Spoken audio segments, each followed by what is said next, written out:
이 시간은 우리 김재동 목사님이신데요. 여러분 잘 아시죠? 유튜브 방송으로도 많이 나오고 지금 대한민국을 누비면서 활동하고 계십니다.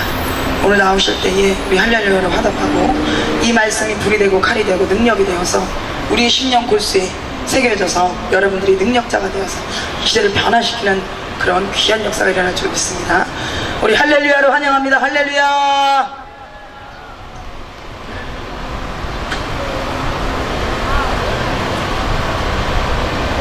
하나님의 말씀은 제가 신명기 1장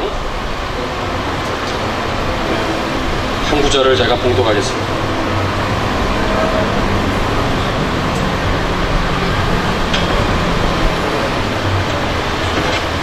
신명기 1장 19절 말씀입니다. 원래 한 장을 다 읽어야 되는데 한 절만 제가 봉독하겠습니다. 우리 하나님 여호와께서 우리에게 명령하신 대로 우리가 호렙산을 떠나 너희가 보았던 그 크고 두려운 광야를 지나 아모리 족속의 산지길로 가데스바네아에 이른 때에 신명기 말씀은 가나안 땅 진입을 눈앞에 둔 이스라엘 백성들 전체를 대상으로 모세가 세상을 떠나기 한 달 전에 모압이라는 광야가 있어요.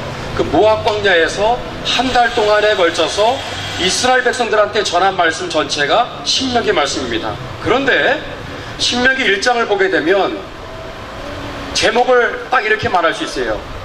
가데스 바네아의 죄악을 청산하라. 그래야 가나안 땅의 문이 열린다 라는 메시지를 전한 것입니다. 40년 전에 가데스 바네아에서 있었던 일을 언급한 거예요. 무슨 일이 있었죠? 가나안 땅 문턱에 바로 그 자리가 가데스 바네아라는 장소입니다.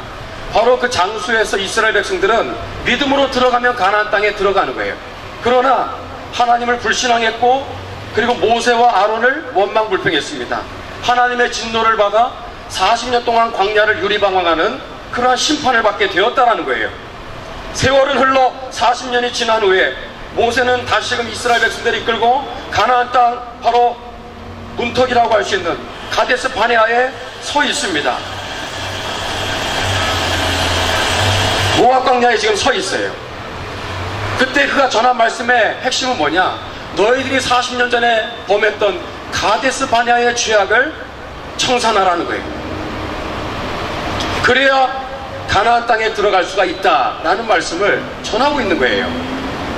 여러분, 오늘날 대한민국은 2018년이 얼마나 중요한 해인지 여러분들이 잘 아실 거예요. 자유통일과 복음통일의 그러한 대업을 완성하는 중요한 문턱에 지금 저희들이 서 있는 것입니다. 이 시점에서 한국교회와 우리 5천만 대한민국 국민들이 해야 될 일이 있어요. 어쩌다가 대한민국이 이렇게 망가질 대로 망가졌는가?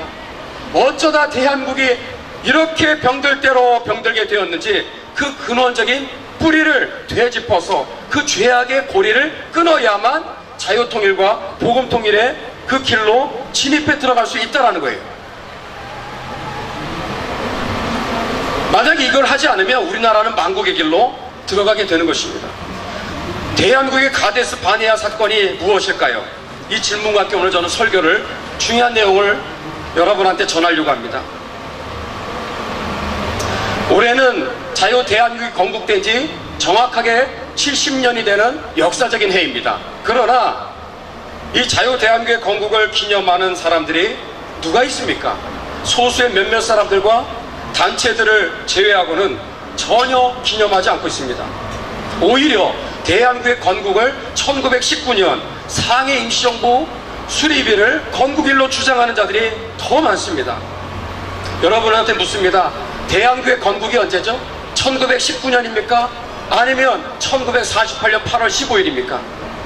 여기 계신 분들은 뭐 1948년 8월 15일이라고 대답을 하겠죠. 그러나 대다수의 대한민국 국민들은 그렇게 생각 안 합니다. 자, 여러분, 지금 건국일의 논쟁이 아주 뜨거운 감자예요.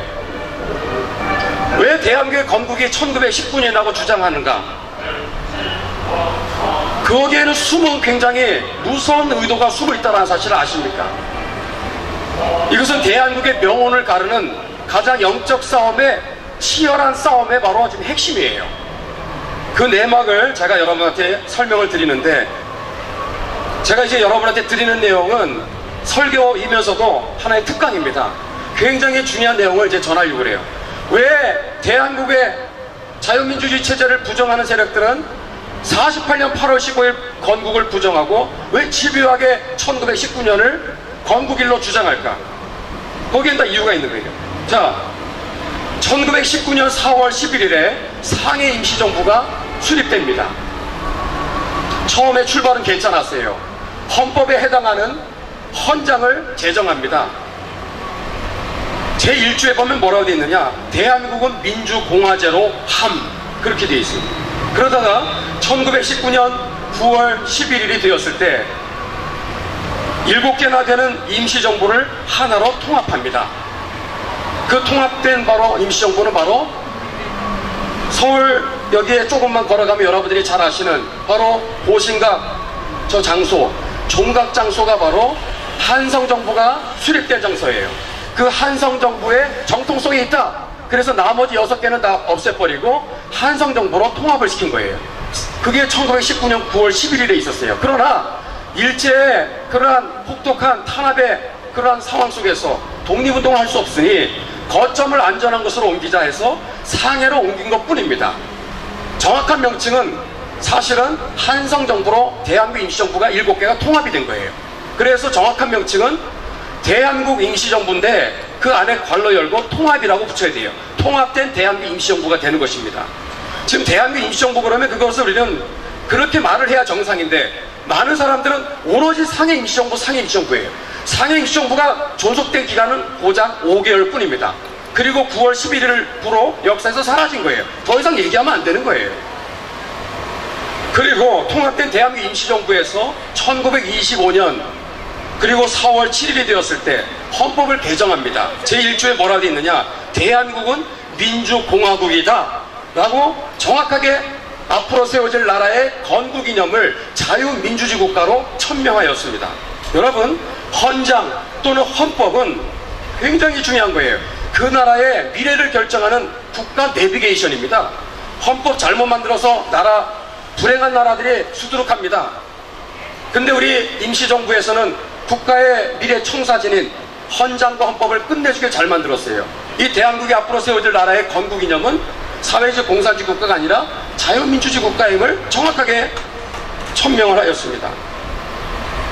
자, 근데 중요한 건 뭐냐, 세월이 흘러 1941년 11월 28일이 되었을 때 1941년 11월 28일이 되었을 때 이렇게 잘 만들어 놓은 대한민국 임시정부의 헌법을 체제를 변경하는, 국가의 체제를 변경하는 엄청난 사태가 발생합니다. 당시에 임시정부의 주석은 김구 선생이었어요. 그리고 국무위원 한 6명이 이 개정헌법을 제정해서 공포합니다. 그 중에 한 사람이 조소왕이라는 사람이에요. 공산주의자입니다.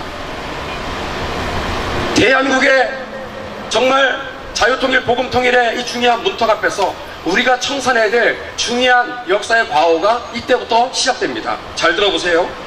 1948년 11월 28일에 제정된 헌법이 이름하여 건국강령입니다. 그 내용을 보면 너무나 충격적이에요. 총강에 보면 이렇게 되어 있습니다. 문란한 사유제도를 국유로 환원하라는 토지혁명의 역사적인 선언이다. 그러면서 시작하고 있어요. 사유재산제도를 문란하다고 표현하고 있어요. 거기에 동의해 주신 분이 바로 백범 김구 선생님이었습니다. 우리 민족은 토지제도를 국유로 확정할 것이다. 장차 세워질 나라의 건국이념, 국가의 건국이념을 사회주의 공산주의로 가겠다고 천명한 거예요. 또 이렇게 얘기하고 있어요. 대생산기관의 공부와 수단을 국유로 한다. 즉 오늘날로 말하면 재벌 대기업을 전부 다 몰수해서 국유화하겠다라는 거예요. 소유 자본과 부동산을 몰수하여 국유로 함. 심지어 몰수한 재산은 빈공, 빈농과 일절 무산자, 즉 프롤레타리아 계급입니다. 무산자의 이익을 위하여 국영, 혹 공영의 집단 생산 기관의 준공함을 원칙으로 함. 즉 앞으로 세워질 이 나라의 국가 내비게이션을 어떻게 만들겠다라는 거예요. 사회주의 공산주의 국가 체제로 만들겠다고 하는 선언을 41년 11월 28일에 한 겁니다. 하지만 하나님의 초월적인 역사로 해방 이후에 건국된 대한민국의 건국 이념, 국가의 통치체제는 놀랍게도 사회주의 공산주의가 아닌 자유민주주의 국가로 건국이 되었습니다. 이것은 기적 중에 기적이었어요. 당시 78%가 사회주의 공산주의로 나라를 건국하자 전부 다 그런 식으로 주장을 했어요. 건국의 흐름을 주도하는 대부분의 65개나 되는 정당이 있었습니다. 정당의 지도자들의 생각이 전부 다 사회주의와 공산주의들을 바로 주장했던 사람들이에요. 대표적인 사람이 박헌영과 여운형 아닙니까? 상식적으로 생각하면 이 나라는 사회주의 공산주의로 갈 수밖에 없는 거예요. 그러나 우남 이승만 대통령 당시에 해방 이후에 혼란했던 해방정국에서 3년 동안 우남 이승만 박사님 혼자서 국내와 전 세계를 대상으로 홀로 1인 혈투의 싸움을 싸운 결과 이 나라는 사회주의 공산주의로 시작한 것이 아니라 자유민주주의 국가로 건국됐다는 사실을 알아야 되는 거예요.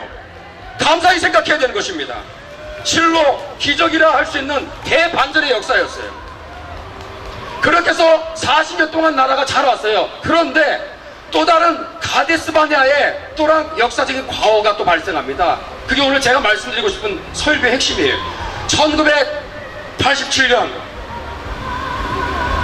1987년 우리 다음에 보니까 10월 28일 날짜가 거의 비슷합니다. 1987년 10월 29일에 어떤 일이 있었는지 아세요?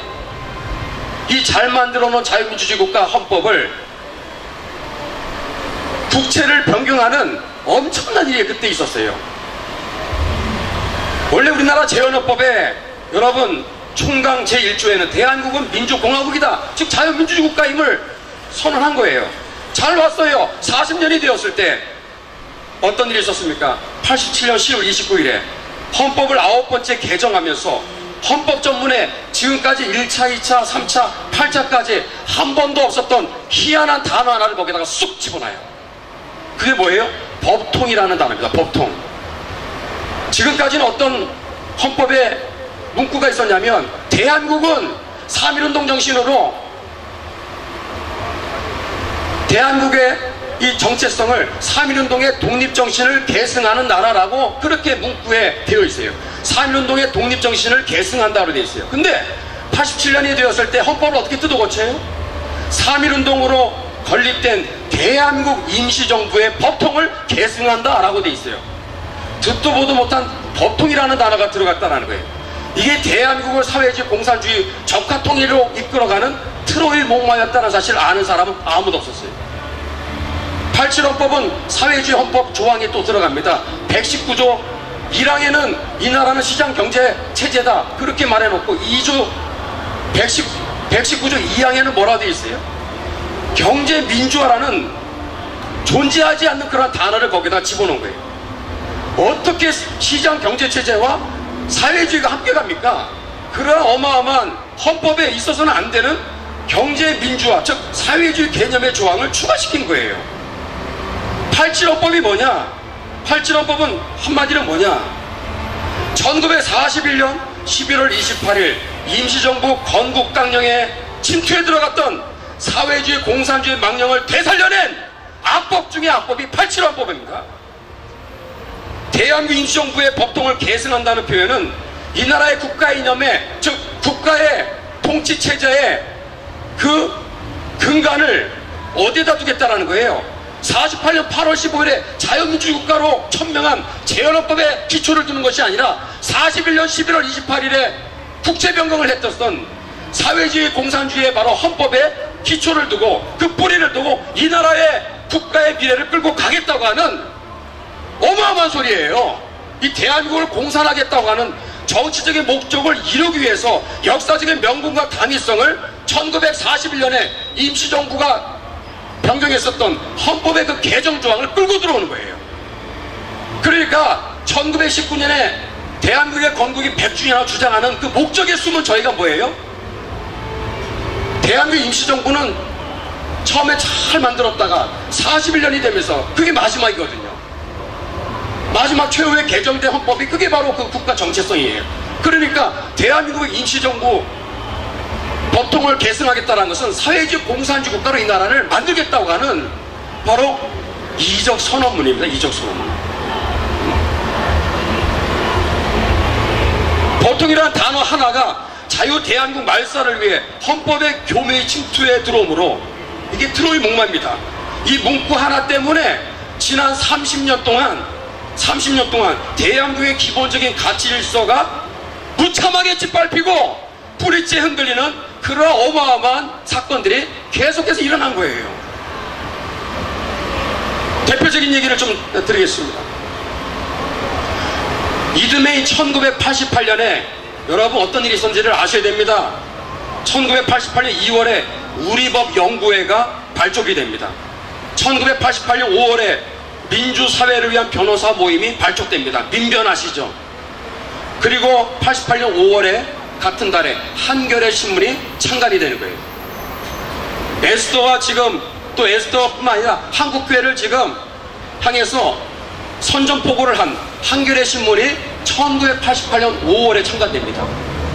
87헌법 이후에 이렇게 급속한 속도로 대한민국의 자유민주주의 체제를 흔드는 어마어마한 일들이 막 그냥 벌어지는 거예요. 많은 일이 있지만 좀 건너뛰어서 1997년에 당시 김대중 대통령 후보가 선거 공약으로 내걸었던 것 중에 하나가 뭐냐, 내가 대통령이 되면 국민인권위원회를 설치하겠다라고 말했어요. 나중에 국가인권위원회가 됐죠. 그래서 대통령이 되고 나서 했던 것이 뭐냐, 이거를 국가의 헌법기관에 준하는 독립성과 자율성을 보장하기 위한 국가인권위원회를 만들기 시작하는데 한 3년 동안 반발이 있었습니다. 어떻게 국가인권위원회가 법무부와 동일한 권위를 가질 수 있느냐, 옥신각신하다가 드디어 대통령이 밀어붙이는데 안 되겠습니까? 그래서 2001년 11월 25일에 국가인권위원회가 출범이 된 거예요. 국가인권위원 법을 발표한 것 동시에 국가인권위원회가 출범된 거예요. 그리고 나서 2006년에 국가인권위원회에서 드디어 본색을 드러냅니다. 차별금지법을 만들려고 하는 움직임이 이제 일어나기 시작합니다. 그래서 2010년 10월 5일에 경기도를 시작으로 학생인권 조례안이 공포가 되는 거예요. 이거는 헌법이나 마찬가지입니다. 그 지금 엄청난 지금 조례안들이, 특히 경상남도에서 인권 조례안은요, 이거는 도저히 믿을 수 없는, 세상에 어떻게 이런 인권 조례안을 만들 수 있을까 싶은 정도로 충격적인 내용들이 거기에 들어가 있는 거예요. 그거를 지금 12월 돼서 다 통과시키겠다라는 거예요. 에스더 기도운동 본부라고 있어요. 이 차별금지법을 막기 위해서 2007년, 2009년, 2013년 세 번에 걸쳐서 금식을 하면서 목숨을 걸고 기도했고 거리와 광장으로 나와서 이거를 막았었던 단체가 에스더 기도운동입니다. 대한민국의 총회와 노예 목사님들이 해야 될 일을 이용희 교수님과 그리고 에스더 기도운동에 몇몇 되지 않는 그들이 목숨을 걸고 막아서서 지켜낸 것이 바로 차별금지법, 이 통과 직전까지 간 상황에서, 대한민국이 무너질 수 있는 상황에서 그 몇몇 소수의 사람들이 목숨을 가지고 투쟁한 결과 지금까지 이 나라가 그래도 유지되고 있는 줄로 믿으셔야 되는 거예요. 감사히 여겨야 되는 거예요. 그리고 부끄러워해야 돼요. 이 방송을 듣는 특히 목사님들, 장로님들, 권사님들, 집사님들, 한국교회는 깨어날 지어다. 뭐였습니까? 그들이 피땀 흘려 그렇게 나가서고 그렇게 믿음의 선한 싸움을 싸울 때 한국교회는 무엇을 했습니까? 여러분, 오늘 말씀을 제가 이제 슬슬 정리하도록 하겠습니다. 자유통일의 문턱에서 우리가 꼭 해야 될 일을 말씀드리는 거예요. 뭡니까? 대한민국의 가데스 바네아가 무엇인지를 되짚고 그리고 철저하게 회개하고 그 죄악의 악순환의 고리를 끊어버리고 돌이키는 결단이 없이는 자유통일과 복음통일의 길로 들어갈 수가 없다! 가데스 바네아가 뭐예요? 1987년에 개정된 87헌법입니다. 얼마나 반헌법적이고 반국가적인 이적 선언문인지를 깨달아야 되는 거예요. 철저하게 끊어버려야 됩니다. 끊어야 돼. 그때부터 대한민국이 빠른 속도로 좌기가 된 거예요. 그 중심에 한국교회는 절대로 떳떳하지 않습니다. 올해는 이 한국 근현대사에 공산주의가 유입된 지 정확하게 100주년이 되는 해입니다. 여러분, 1918년에 최초의 공산주의가 누군지 아세요? 이동이라는 한 사람이 등장합니다. 그는 전도사님이었어요. 공산주의를 몰랐어요. 순수한 항일투쟁의 그러한 동기에서 시작했건만 그는 1918년이 됨과 동시에 사실상 공산주의자로 완전히 전향합니다. 그와 함께 여운형, 김규식, 이 세 사람이 바로 공산주의자 바로 3인방이에요. 3인방. 여러분, 이동희 선생은 말할 것도 없고, 여운형 평양신학교를 졸업한 전도사님이에요. 여운형은 1921년에 일원이 되었을 때 모스크바에 가서 레닌의 일대를 만납니다. 레닌의 바로 지령을 받은 사람이에요. 한반도의 적화혁명을 좌우합작으로 하라. 좌우합작으로. 공산주의 드러내지 말고. 김규식 박사는 어떤 사람이에요? 김규식 박사님은 장로님이셨습니다.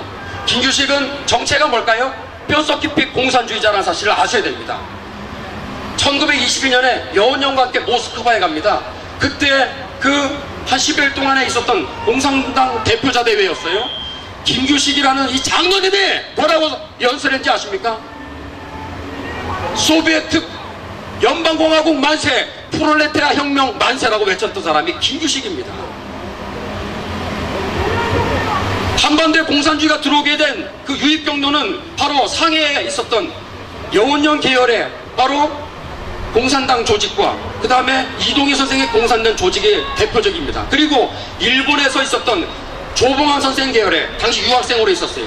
그 유학생들을 경로로 해서 한반도에 공산주의가 들어오는데 1920년이 되었을 때 당시에 한국교회는요 공산주의로 완전히 거의 적화 직전까지 갔습니다. 문헌을 보게 되면, 자료를 보면 10대 20대 젊은 청소년 청년들이 도대체 볼세비키 관련 서적들이 있는데 막을 수가 없다. 불구죽죽 정말 정신과 사상들이 물들어가고 있다. 어떻게 손을 쓸 수 없다 라고 돼 있어요. 한국교회는 처음에는 공산주의자들과 같이 연합도 하고 신간회라는 걸 만든 게 다 그거예요. 그들에 대한 어떤 기대와 소망이 있었어요. 같은 공공의적인 일제를 가지고 있었으니까. 그러나 이게 아니구나 싶어서 1932년 9월에 감리교와 장로교가 사회주의와 공산주의에 대해서 결별을 선언합니다.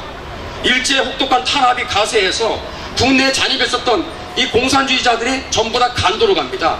30년대에 여러분 일제의 만행보다 10배, 100배 더 잔인하고 악독했던 여러가지 사건들이 있었습니다. 대표적인 게 김영진 목사님, 김영국 목사님 바로 학살 사건이에요. 공산주의자들이 어떻게 같은 동포인데 같은 동족끼리 그렇게 죽일 수 있어요? 어떻게 죽였느냐? 김영진 목사님, 김영국 목사님을 살해한 방법을 한자로 탈피 참살이라고 돼 있어요. 목사님을 머리에서 발끝까지 껍질을 벗겨서 죽였어요. 공산주의자들이 그렇게 했어요. 그게 전형적인 살해 수법이에요. 두 번째가 뭐냐? 머리에다 대못을 박아놓고 한 번에 가격을 해서 살해를 합니다. 죄 없는 양민들을. 같은 동포들인데 공산주의는 바로 그런 집단입니다.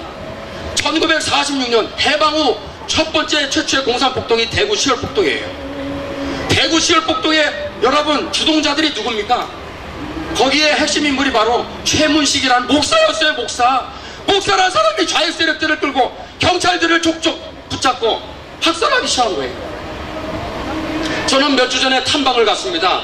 외관경찰서 옛날 그 자리에 당시에 46년 10월 3일에 외관경찰서장 장석환을 체포합니다. 새벽 5시 반에 좌익 세력들 2,000명의 폭도들이 경찰서를 습격합니다. 장석환 서장의 눈을 뽑아요. 혀를 잘라냅니다. 전화선으로 몸을 막 칭칭 매가지고 외관 시내를 한 바퀴 돈 다음에 어떻게 죽였냐? 도끼로 머리에서 하체까지 반토막을 내서 죽였어요. 그것이 40년 10월 13일 대구 15의 신문에 나왔습니다.